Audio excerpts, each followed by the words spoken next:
追更港、保時港都係香港港口嘅美譽。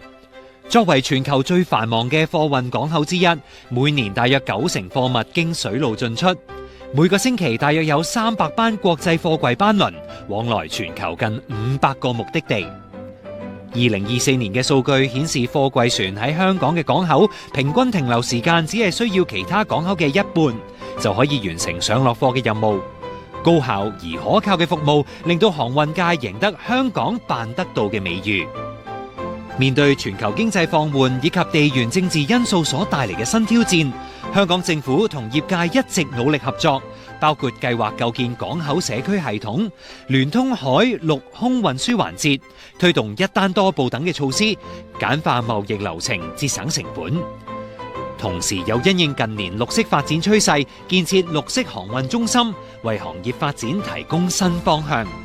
亦都發展高增值海運服務，以及培育更多海事專才。多管齊下，提升競爭力，香港航運業必然可以揚帆再遠航。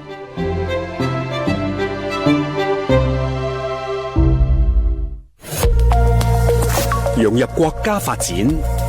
鞏固國際優勢，團結香港，聯通世界。